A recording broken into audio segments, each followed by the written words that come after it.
Well, good morning, and it is such an honor to be here today. The Centennial Institute is doing such important work here at the university. You know, a lot of people talk about the importance of faith, family, and freedom, but here you are actually doing something about it, and that includes hosting this Western Conservative Summit, which we're all blessed to attend. I'm also blessed to be the lone member of Congress from the great state of Wyoming. And I'm here to report back to you, right here in the real world, what's going on in Washington, D.C., and I'm sorry to relay that it's just as bad as you think it is.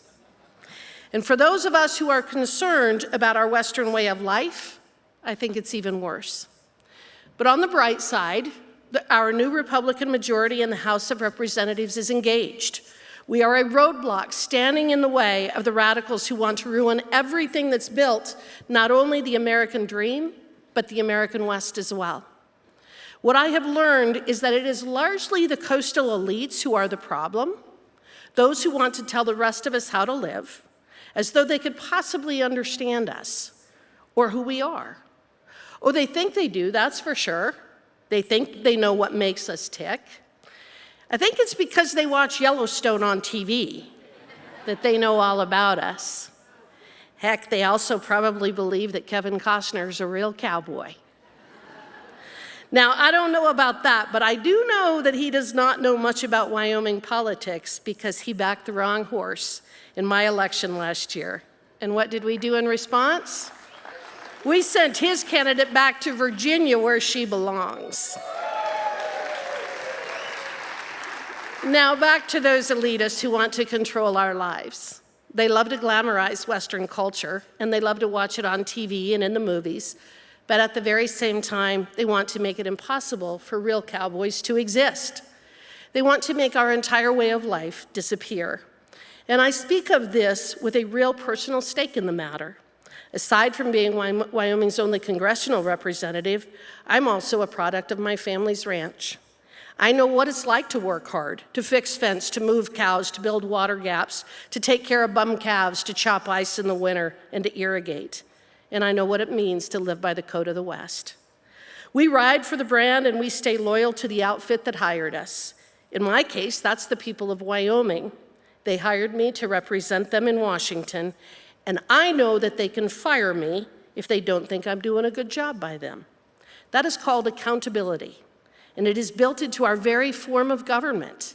If we will just follow the Constitution that was so painstakingly drafted over 230 years ago.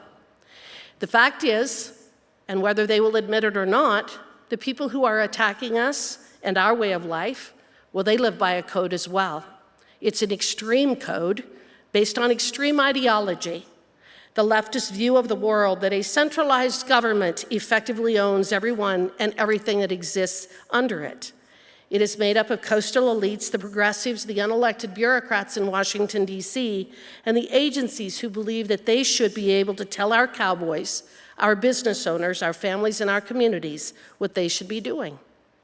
That we must either do it their way, regardless of whether their way makes any sense or would even work. You know, I have watched Yellowstone a couple of times, and there are a couple of observations that I have made. For one, when they watch Kevin Costner in that show, I think they kind of want to be like him. Not necessarily because he's a cowboy, but because he's ruthless, he's brutal, and he's a massive landowner. And that's just what the federal government in D.C. has become, a ruthless, brutal, massive landowner willing to do anything to amass more power in order to diminish our rights. Let's just put a fine point on it. The United States federal government is too big and owns too much land, far too much.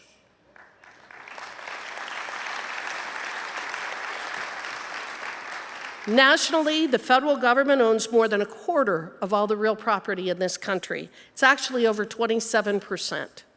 In the state of Wyoming alone, the feds claim nearly half, 46.7% to be exact. There are other Western states that are similarly situated and some that have it even worse. In Nevada, it's almost 80%. Utah, 63.1%. Arizona, 38.6%. And right here in this state, 36.2%. Those are astonishing numbers. But what makes it even worse is that according to the bureaucrats in DC, it's not enough. They want to control even more. The federal government is never satisfied, knowing that our God-given private property rights are what protect us from tyranny. I long have said that if you cannot own property, you are property. And it was George Washington who said, freedom and property rights are inseparable. You can't have one without the other. Think of it this way. The only reason that Washington, D.C. exists is because it is the home of our federal government. Yet the feds only own 24.7% of the land in Washington, D.C., which is lower than all of the states that I just mentioned. And that is insane. We know that the coastal elites and D.C. tyrants want to take more of our land and make it harder for us to earn our living on the ever-diminishing spaces that they leave. Gosh, you'd almost have to conclude that they're targeting us for some reason. And we know that they are. They are targeting us for our natural resources, those God-given assets that provide the foundation for our national prosperity and the wealth and independence of our middle class. And it's that independence that they cannot stand. They want our mineral rights, our pastures and our prairie, our rich farm ground, our water rights. Their goal is eventually to restrict our ability to use any of these. They want to restrict our ability to grow food, to produce oil and gas, to mine for coal and other minerals. And you know what? We need to start calling this for what it is. It's evil. And these are evil policies. These folks who think that they know better, they are purposely making it more difficult for us to use our resources, to raise our families, to run our businesses, to protect our culture and our way of life by blocking access to the very things to make all of it possible. Now, the initials BLM may mean different things to people in different parts of the country, but in these parts, when you hear those letters, we're typically talking about the Bureau of Land Management. Under the Biden administration and the Obama administration before him, the BLM has blocked grazing and energy leases on millions of acres of land across much of the interior West. Many of these efforts focus on restrictions on lands already owned by the BLM or the Forest Service, and they call those public lands. Now, that sure makes it sound like we could all use them, which really isn't the case. We know that's not true, so let's just refer to them as federal lands. This administration has made clear, however, that they do not seek to just control use on federal lands. They are specifically targeting privately owned lands for their meddling. The very purpose of Biden's 30 by 30 plan, sometimes called America the Beautiful, is to exert more federal control over private property. And just in April of this year, as another example, the USDA and the Department of Interior released their plans to do what they called climate resilience and forest conservation. Buried in there is the plan for, quote, analyzing reforestation opportunities on state, tribal, and private lands. Now tell me, why is the federal government targeting our private property? And if you know anything about the federal government, you know enough to recognize that the chill that just went down your spine is the fear that they're coming for your land next, for what you hold dear. And the fact is that they are. They do this all under the name of climate change, of course, which is now becoming a state-sponsored religion, with their twin deities being St. John Kerry and Most Blessed Greta Thunberg. One of them is a guy who married into money twice and travels the world preaching conservation while flying on a private jet. And the other is a 20-year-old Swedish girl who, if she were an American citizen, would be too young to drink alcohol, and frankly has been fed so many lies that she doesn't know what she's talking about. If we were actually to implement her vision of the world, it would be a dystopian hellscape unfit for human habitation. But then that's the plan, isn't it? We all recognize that the climate is changing as it has been since the beginning of time, and there's not a damn thing that the BLM or anybody else can do about it.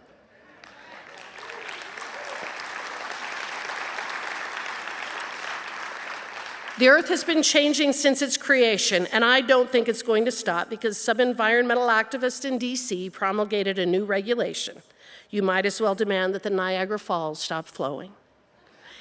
The BLM recently announced a new proposed public lands rule, which they say better fulfills their multi-use conservation mission, meaning that they're really going to start cracking down on us now. Incredibly, some of the environmentalists who support this say this will shift BLM away from being an ally of the oil and gas and coal industries.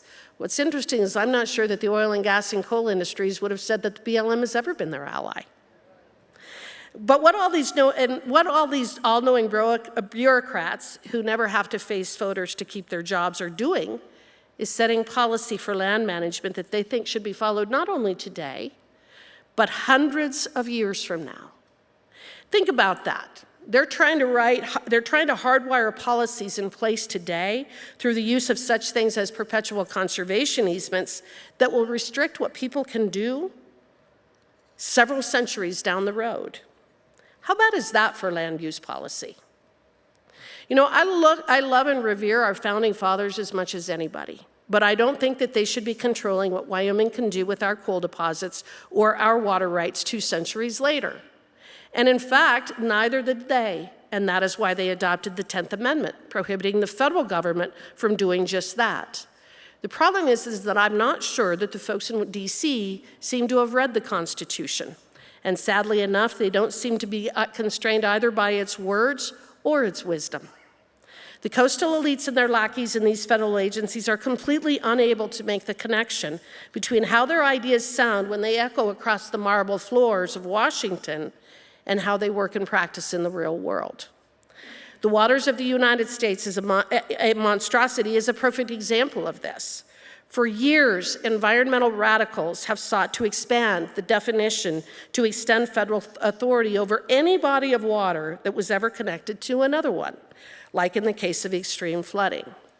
If there was a pond on a farmer might have been surprised to find out that his isolated pond was suddenly considered a navigable water of the United States by the federal nannies. Employees in the EPA and Corps of Engineers have made it their life's work to declare entire tracts of private land off limits for use by the farmers and ranchers who own them.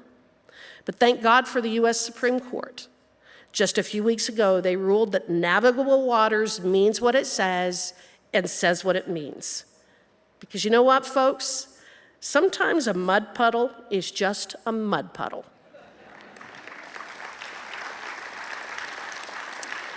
And in a victory for common sense and the rule of law, the court ruled that waterways that are truly navigable can be regulated as United States waters. But if they are not navigable, then the oversight authority belongs to the states, and that's as it should be. So that's the direct way that they try to prevent people from using their own land to support themselves and help the economy, by just trying to tell them that they can't use it. But the other way is more subtle and therefore sometimes even more insidious. This administration's energy policies, for example, are designed to increase the cost of fuel. They want to control your behavior by making it too expensive to live your lives as you see fit. They restrict exploration and production of domestic sources of energy, making energy prices, including the price of diesel, skyrocket. And as anyone in agriculture will tell you, when diesel is $5 a gallon, growing crops isn't sustainable and food prices go up.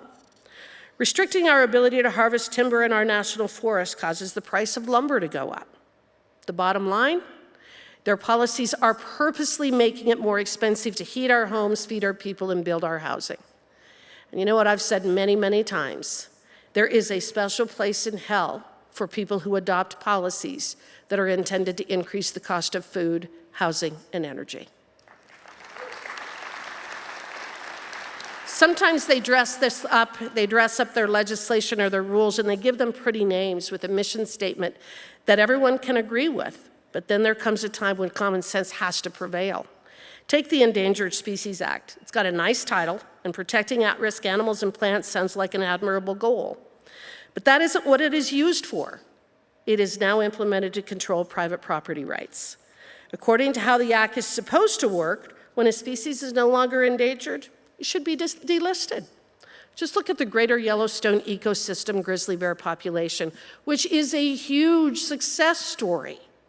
Wyoming has invested over $59 million recovering the grizzly bear, with the population now being double what the U.S. Fish and Wildlife Service set as the recovery goal. We have over 1,100 grizzly bears in the state of Wyoming.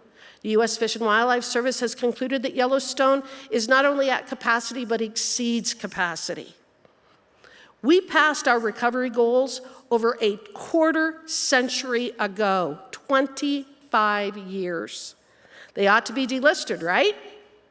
It just makes sense, but the environmentalists will never let it go. They continued to fight the delisting of the grizzly bear. So I've introduced a bill to delist them by Congress. Is it that Congress's job to actually make the law? So that's what we're going to do. The same with the gray wolf population. It was introduced in Yellowstone. Wyoming met the recovery goals in 2002, but it took until 2017 to finally delist them. And despite having a robust and healthy gray wolf population in Wyoming, the environmentalists want to have them relisted, and we have to fight those efforts. Getting back to the coastal elites. They may deny it, but we and they know it's true. The fact is they despise your ranch, they hate your farm, they hate your sheep and your cattle, and they hate your coal and oil and gas. They despise these things because they represent strength, independence, self-sufficiency, community, and family. And they despise you because you might oppose what they're trying to do. It's a war. It is a war on us and on the entire Western way of life. So we must fight back. We can't ever give up. I'm proud to be on the front lines now in Congress, where common sense conservatives are growing in numbers and growing in strength. We have an incredible freshman class, and we're fighting back against the deep state in Washington, D.C. But we need all of you to stay engaged, to activate your communities, to stand up for what you believe in, to fight for your way of life, to fight for your children, to fight against schools when they are teaching things that are inappropriate to our children. Because we know a little more about what we do in the West. We know about our families, we know about our communities, and we know why we do what we do. Even if they do watch Yellowstone and think they know all about cowboys, they don't. And I'll tell them another thing. I really liked Kevin Costner much better when he made baseball movies and stayed out of politics. I'd like to say the same for a lot of the people back in Washington, D.C. as well. I want to thank you all for inviting me to be with you today. Thank you. God bless the West. God bless the United States of America. And thank you.